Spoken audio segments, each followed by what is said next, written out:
আমার প্রশ্ন, যখন আমরা পাকিস্তানি আমলে ছিলাম তখন কতজন পাকিস্তানি এই দেশে চাকরি করত? আর এই স্বাধীন বাংলাদেশে কতজন ভারতীয় এই দেশে চাকরি করে? আমরা পত্রিকায় পড়ি 26 লাখ ভারতীয় চাকরি করে। বাংলাদেশের ছেলেরা চাকরি পায় না, রাস্তায় রাস্তায় ঘুরছে, আর ভারতে সেখানে চাকরি করছে। স্বাধীনতা যুদ্ধের আগে পাকিস্তানিরা যেই পরিমাণ বাংলাদেশিকে হত্যা করেছিল বিভিন্ন রাজনৈতিক আন্দোলনের কারণে, কোনো রকম উস্কানি রাজনৈতিক আন্দোলন ছাড়াই বাংলাদেশ ভারত বর্ডারে তার কমপক্ষে 10 থেকে 50 গুণ বেশি মানুষ খুন করেছে। স্বাধীনতার পূর্বকালে বাংলাদেশ এই অঞ্চলে যখন নির্বাচন হতো, 70-এর নির্বাচন, সেই নির্বাচনে পাকিস্তানি শাসক গোষ্ঠী কোনো রকম হস্তক্ষেপ করে নাই। যদি করতো তাহলে তো বঙ্গবন্ধুর দল এরকম ভূমিধস বিজয় পেত না।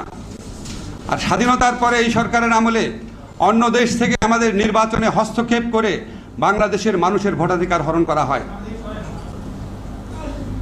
আপনারা প্রতিটি ক্ষেত্রে দেখবেন আমরা পাকিস্তান আমলে পাকিস্তান দ্বারা যতটা নিষ্পেষিত হয়েছি, যতটা অত্যাচারিত হয়েছি, যতটা শোষিত হয়েছি, তার চেয়ে অনেক বেশি এই স্বাধীন দেশে বসে ভারত দ্বারা শোষিত হই, ভারত দ্বারা অত্যাচারিত হই, ভারত দ্বারা আমাদের স্বার্থ ক্ষুণ্ণ হয়।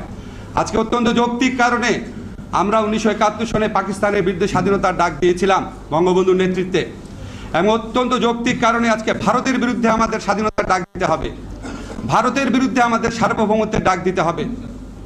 এটা শুধুমাত্র নদীর দখলদারিত্ব না, সমস্ত কিছুর ক্ষেত্রে ভারত যেভাবে আমাদের উপর একটা সাম্রাজ্যবাদী একটা আগ্রাসনের থাবা বিস্তার করে আছে তাদের এই তাবেদার সরকারের মাধ্যমে, সেটার বিরুদ্ধে আমাদের সবাইকে সোচ্চার হতে হবে। আজকে প্রসঙ্গক্রমে বলি, আপনারা দেখবেন কিছু হলেই, আমার খুব এটা ফানি লাগে, কিছু হলেই সরকারের পক্ষ থেকে জিয়াউর রহমান দায়ী, সমস্ত কিছুর জন্য জিয়াউর রহমান দায়ী।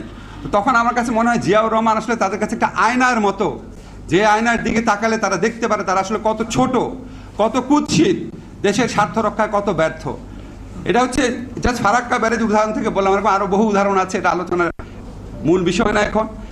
আমার শুধু একটা জিনিস মনে হয়, আমাদের রাজনৈতিক নেতৃত্বের মধ্যে আমরা যখন বিভিন্ন কারণে হতাশ হয়ে যাই, আমরা যখন বিভিন্ন কারণে হতোদ্যম হয়ে যাই, তখন এই ফারাক্কা মার্চের মতো ঘটনা দেখিয়ে দেয় যে আমাদের হতাশ হওয়ার কিছু নাই।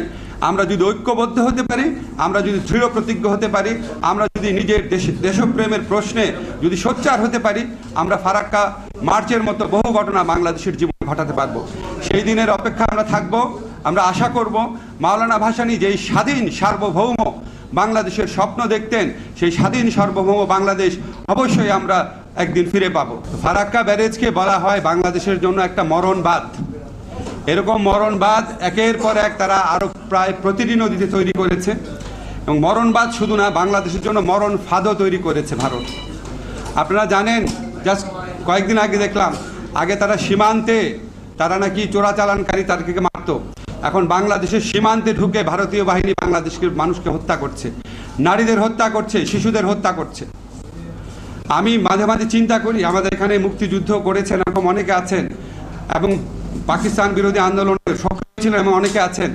আমার কালকে একটা জিনিস মনে হচ্ছিল যে স্বাধীনতা যুদ্ধের আগে পাকিস্তানি বাহিনী, পাকিস্তান রেজিম কতজন বাঙালিকে হত্যা করেছিল, আর শুধু গত 10 বছরে বা গত 15 বছরে ভারতীয় বাহিনী কতজন বাংলাদেশিকে হত্যা করেছে।